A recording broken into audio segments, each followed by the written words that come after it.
Lesson 2, Inverse Relations and Functions.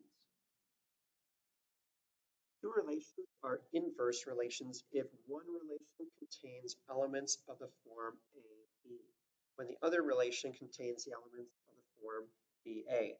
So remember, relations are ordered pairs.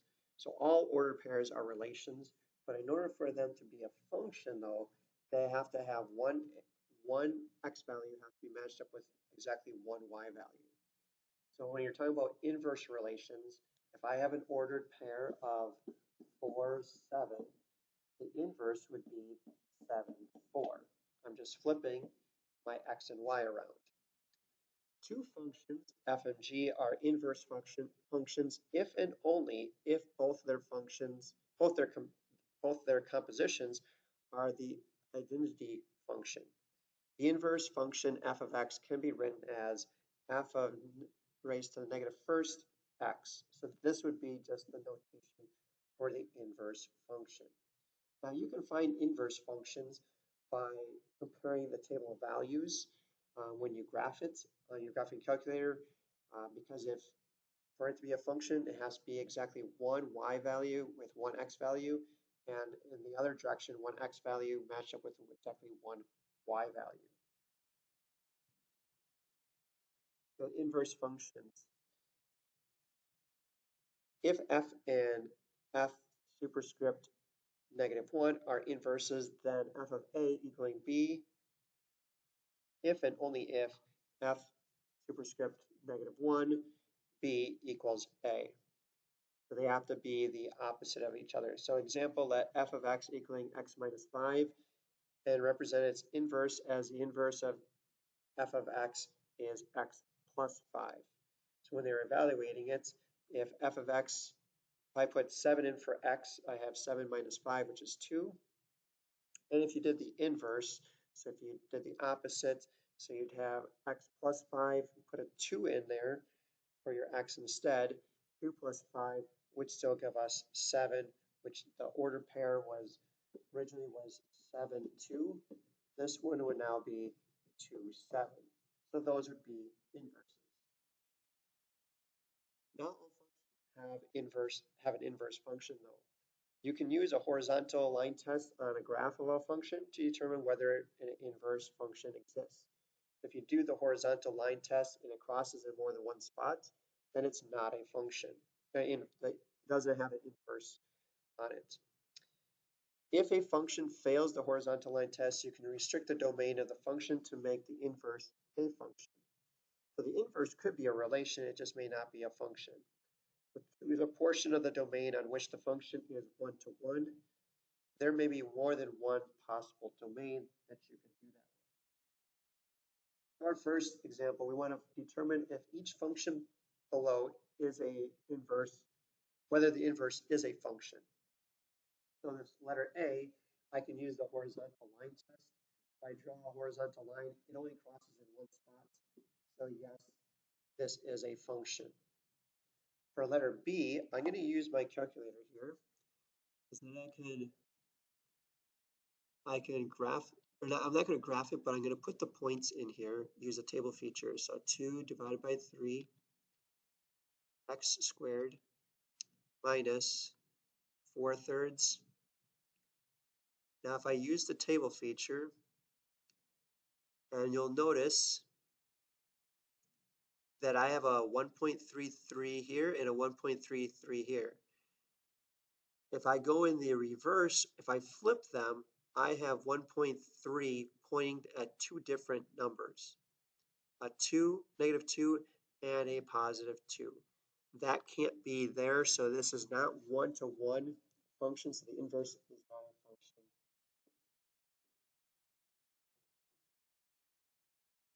Next, we have a table of values here. And if we flip that f of x and x around, you'll notice that -0.0125 is mentioned twice, but they're matched up with two separate x's. So no, this is not a function. Next, given f of x equaling x squared, determine whether the inverse is a function. Justify your reasoning. So if I were to look at my table of values here, and these are actually two separate examples. So this is example, this is a second one. So we'll call this one A and this one B. So for up here, this is not a function. And why is it not a function? Because x squared is a parent function, which is a parabola. If I do the horizontal line test, it crosses in two places. So no, it will not be a function. The second part, the table here, we can look at just the table of values we have here. You can see that they match up once with each other. There's nothing that repeats either in the x's or the y's. So yes, this would be a function.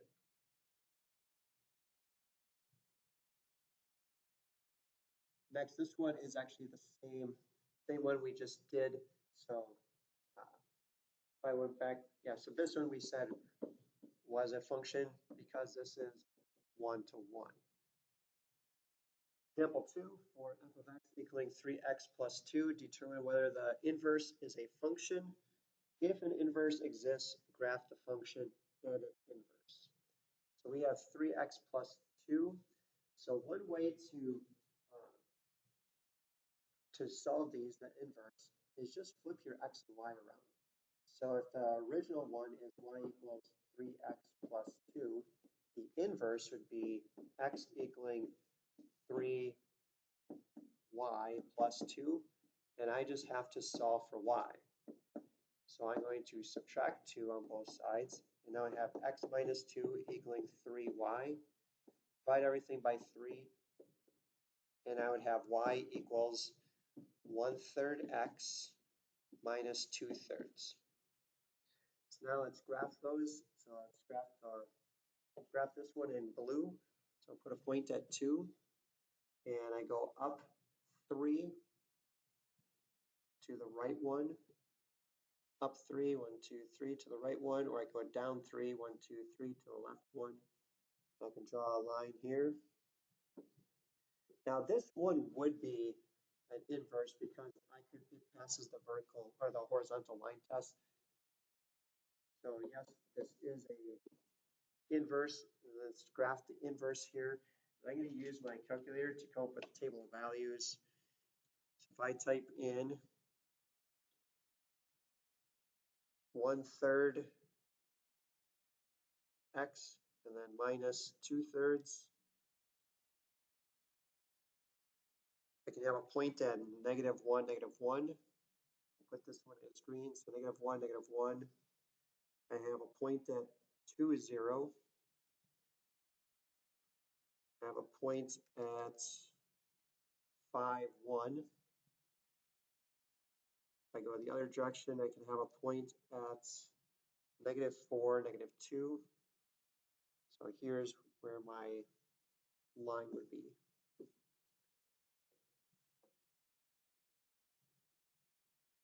Next, for f of x equaling -2/3 x minus 4, determine whether the inverse is a function. If an inverse exists, graph the two.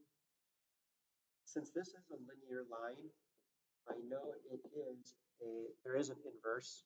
So all linear lines, as long as it's not vertical, actually linear lines would be have an inverse on it. So if I were to find the inverse of this, I would just switch my x and y around. So I would have x equaling -2/3 y minus 4. Now I solve, so I add 4. That x plus 4 equals -2/3 y. To get y by itself, I multiply by -3/2. That gives me y equals -3/2 x minus 12/2, which is 6.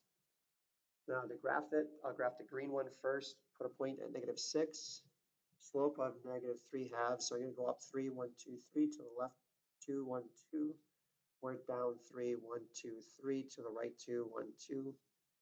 So my line would look here, and then the original one put a point at -4, goes down 2, to the right 3, 1, 2, 3, or up 2, 1, 2, to the left 3, 1, 2, 3, 1, 2, 1, 2, 3. This one, the line would look like this. So there's our graph of our original and the inverse. Example 2, examine f of x equaling -half x plus 1. Find the inverse of this. So we're going to switch the x and y around. So it would be x equaling -1/2 y plus 1. Subtract 1. We have x minus 1 equals -half y multiplied by -2 on both sides. I now have y equals -2x plus 1, or plus 2. There's the inverse. Now if we graph those, let's graph them on here. So we said it was y equals -2x minus 2. Double check that. Yep. So let's graph them. So let's do the red one first. So -2, up 2 over 1, up 2 over 1, up 2 over 1, or down 2 over 1. So here's the inverse. And then we'll use blue for the original one. So put a point at 1, down 1 to the right 2, down 1 to the right 2. And our line would look similar to this. Example 3, inverses with restricted domains. So it says examine f of x equaling x squared plus 2x plus 4. Find the inverse of f of x. So if we find the inverse of here, I'm going to do the same thing. I'm going to separate or switch my x and y around. So this will be x equaling y squared plus 2y plus 4. I'm going to subtract 4 on both sides. So I have x minus 4 equaling y squared plus 2y. I can factor out a y here. And that gives me y plus 2. Actually, I'm not going to do that. We're going to complete the square here. So to complete the square, I take half of my b, which is 2 divided by 2, and then square it, gives us 1. So this would be y squared plus 2y plus 1, which is a perfect square trinomial, which I can make that as y plus 1 squared. Because I added 1 to this side, I have to add 1 over here. So that makes this x minus 3. I'm going to put this up here so we have more space. So right now I have x minus 3 equaling y plus 1 squared. 1 to a square, I find the square root of both sides. So now I have a positive and negative square root of x minus 3 equaling y plus 1. Subtract 1 on both sides, and I'm now left with y equaling a -1 plus or minus the square root of x minus 3. Now we're going to graph them. So the first one we had was x squared plus 2x plus 4. And we're actually only going to graph the inverse. So we'll graph the inverse as well. So the inverse, put that in red, which was -1 plus or minus the square root of x minus 3. So the first one, this is x plus 2, x squared plus 2x plus 4. So if I go to my calculator, I have x squared plus 2x plus 4. Table of values. See, I could do negative 3, 7. Negative 3, 7 would be up here. I could have -2, 4.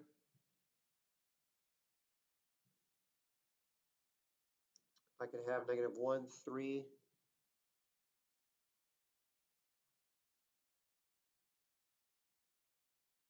I could have 0, 4. Then I would have 1, 7. So here's the original one. Now the inverse, we're going to have, because I have a radical here, I can't have negatives, can't find the square root of a negative number.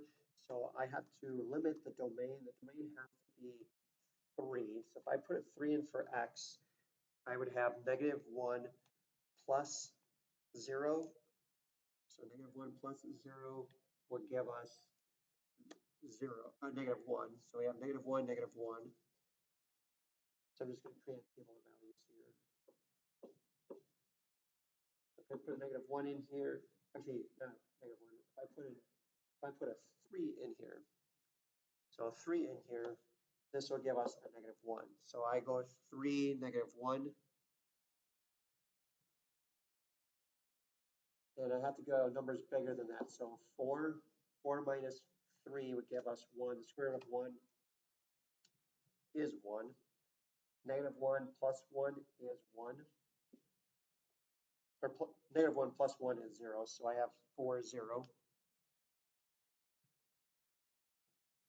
And if I did -1 minus 1, that will give us -2. So I could have 4 and -1. So 4 and negative. If I need to right now just deal with, we're going to use -1. Let's do plus the square root of x minus 3. We'll do that first. So then if I put a, let's see, we'll just use perfect squares. So the next perfect square would be 4. That means if x was 7, 7 minus 3 is 4. The square root of 4 is 2. -1 minus 2, -1 plus 2 would give us 1. So I could put a point at 7, 1. So right now this would look like this. And now if I did the inverse as, I'm going to do a different color, -1 minus the square root of x minus 3. Do a table of values here. If I chose 3, I would have 3 minus 3 is 0. Square root of 0 is 0. -1 minus 0 is -1. So I'd have point at 3, -1. And if I put a 4 in there, 4 minus 3 is 1. Square root of 1 is 1. -1 minus 1 is -2. So I'd have a point at 4, -2, which would be here. And if I put a 7 in here, 7 minus 3 is 4. Square root of 4 is 2. -1 minus 2 is -3. So I'd have a point at 7, -3. And I can draw this one. There you can see my parabola, which would be an inverse that does pass the horizontal line test. So now we have to restrict the domain. Moving on to the next part. Example 3, find the inverse of f of x equaling x minus 7 squared, and graph the inverse and determine whether it is a function. If necessary, restrict the domain of the inverse so that it is a function. So to find the inverse, I'm going to switch. So I'd have x equaling y minus 7 squared. To undo this, I need to find the square root of both sides. So now I have the square root of x equaling y minus 7. Add 7 to both sides. And now I have y equals the square root of x plus 7. Again, this could be a positive or a negative square root. So let's graph the inverse of this one. So if we graph this one, let's see, if I use just perfect squares, square root of 0 is 0. 0 plus 7 is 7. And the square root of 2 or let's see, if I put a square root of 1 is 1, 1 plus 7 is 8, so this would be 1 and 8. If I did 4, the square root of 4 is 2, 2 plus 7 is 9, so 4 and 9 would be here. So that's if we were doing 7 plus the square root of x. Now if we did 7 minus the square root of x, we would have 7 minus 0 is still, I'll do this one in blue. So this would be 7, 0, or 0, 7. 7 minus the square root of 1 would give us 6. And then 7 minus the square root of 4 would give us 5. So 4, 5.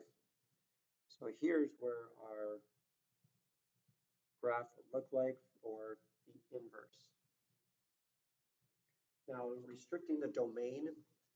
So for on the inverse, the domain would have to be greater than or equal to 0. Now if you were to restrict it on this one, then you would just have 7. So x could be 7. It could be, that one actually could be anything less than 7 or more than 7 on there. But when we're restricting the domain, just look at the inverse. What could it possibly use for the domain on there?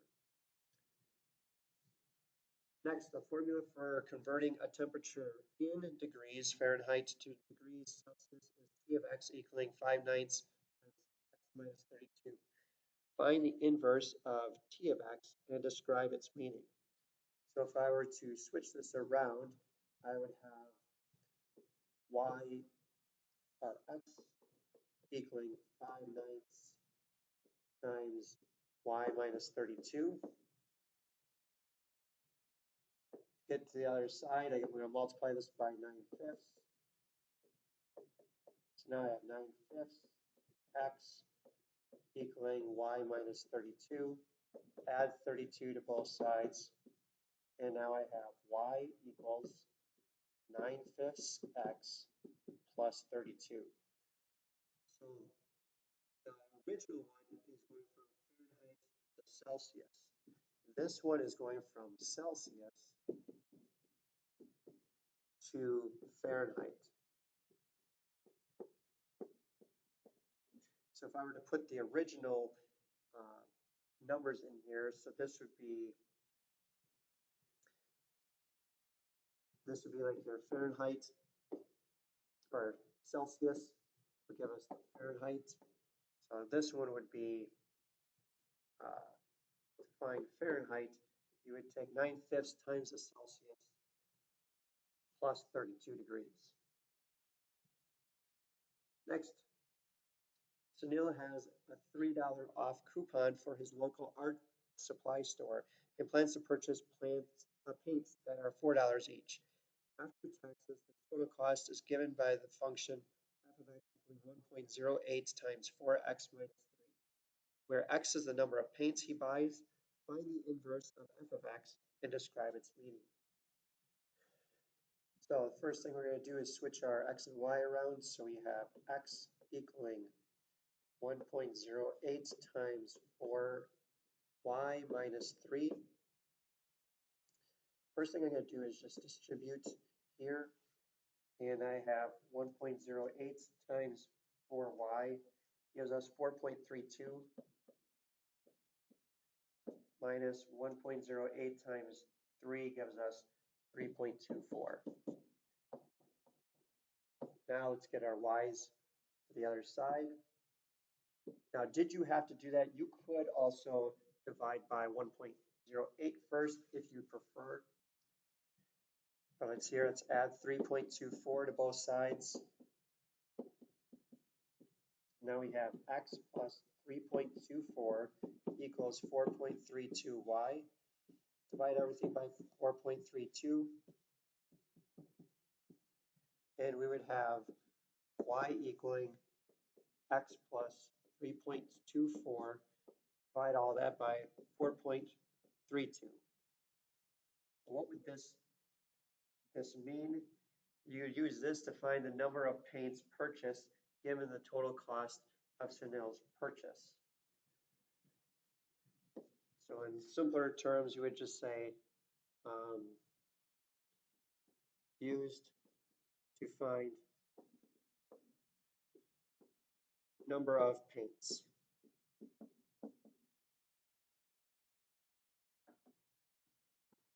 Next is verifying inverses. So verifying inverse functions, two functions f and g are inverse functions if and only if both of their compositions are the identity function. These are just one-to-one.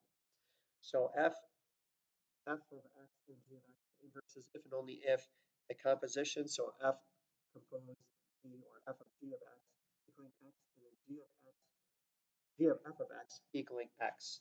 So they would equal each other the inverse. So we're going to compose the functions, and they have to equal each other. So the first thing we need to determine if these are inverse functions. So I'm going to do h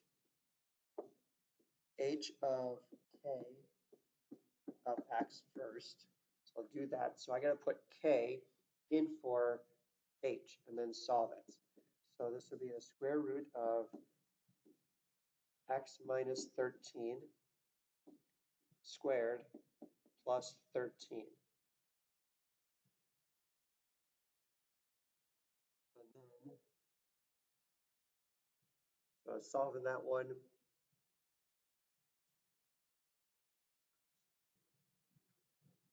I would now have, this is a perfect square trinomial inside here, so that would be x squared minus 26x plus 169, and then I have plus 13 here.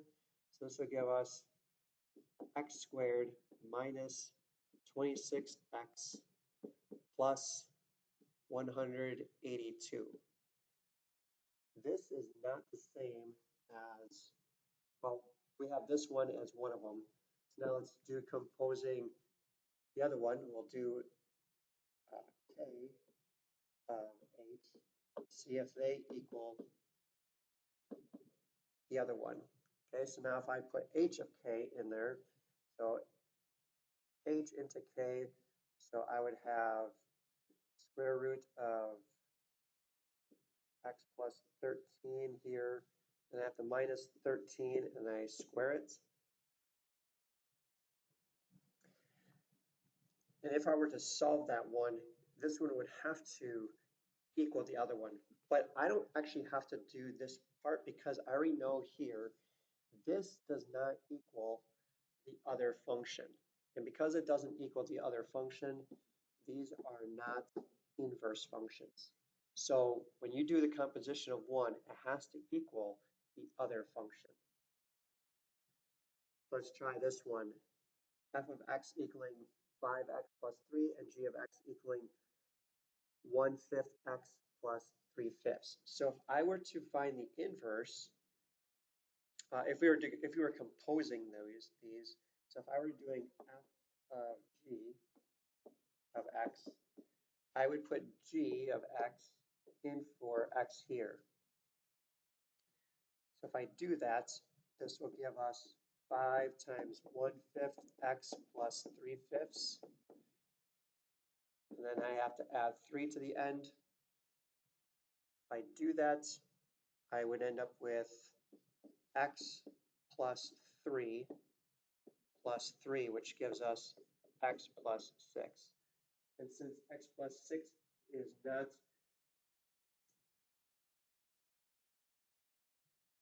that's one of them, and if I did the other direction, if I did g of f of x,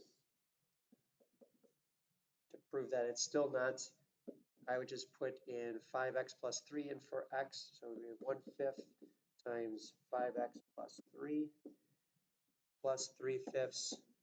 We would end up with x plus 3/5 plus 3/5 equals x plus 6/5. They are not the same, so no, this is not inverse functions. Next, determine whether these are inverse functions. Now, there is another way, instead of using composition, you could just find the inverse of one and see if it matches with the other. That might be an easier way of doing it or a quicker way, or you can use the composition. So I'll show this one both ways so you can see what they would look like in either method. So for this one, if we did h of j of x, so I got to put j in for x, so this would be 6 times square root of x plus 11 over 6 squared, and then minus 11. Now the radical undoes a square, so the square undoes that radical. So right now for this one, I would end up having 6 times x plus 11 over 6. And this was minus 11 here. So minus 11. So I would have this 6 divides out with a 6, and I have x plus 11 minus 11 equals x. And then the other one, if I did j of h of x, now I have to put h in for j. So I would have square roots of 6x squared minus 11 plus 11. Actually, make this plus 11 minus 11, all divided by 6. When I simplify it, this becomes square roots of 6x squared over 6. The 6's divide out, and I'm left with the square root of x squared, which is equal to x. Since they both equal x at the end, then we know, yes, this is inverse functions. So they have to equal x at the end when you simplify them. If it doesn't, then it's not. Now, the other way I was telling you, say, is you could find the inverse of one. And if the inverse of one is the inverse of the other, then you know these are inverse functions. If I take this first one and I switch them around and make that x equaling 6y squared minus 11, and then solve for y, add 11, and I get x plus 11 equals 6y squared. Divide everything by 6, and now I have x plus 11 divided by 6 equaling y squared. Find the square root of both sides, and there's my y equals the square root of x plus 11 divided by 6, which is what I have here. Those are two ways you can use to verify the inverses. And another one, determine whether these are inverses or not. I'm going to compose this one. So let's see. Let's do, actually, I think with this one, I'm not going to compose. I'm just going to write the inverse of that. So let's do the inverse of this one here. So this would be x equaling 9y plus 12. I'm going to subtract 12, and I would have x minus 12 equaling 9y. Divide everything by 9. I would now have y equals 1/9 x minus 4/3, which is the same as what I have here. So yes, these are inverse functions. Verify this one. The formula for 5 inches is v equals 5 pi r squared. Determine whether r equals the square root of v over 5 pi is the inverse of the original function. This one should say the formula for the volume,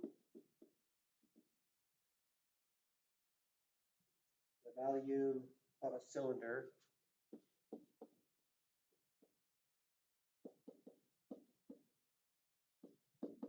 with a height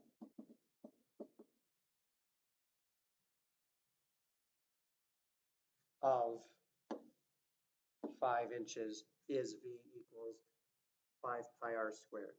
Okay, so we're going to find if these are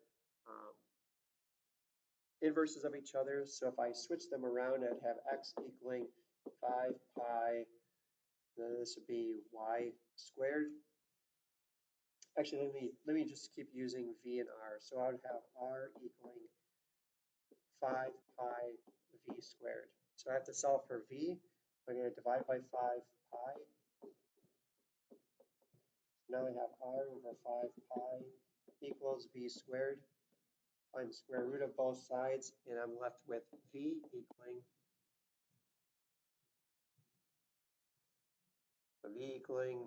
the square root of r over 5 pi. And then I'm going to put in, since r is equal to the square root of v over 5 pi. Actually, let me do this over again, because we have to go with convert this one over. So here, I'm going to switch them around. So this would be v equals square root of r over 5 pi.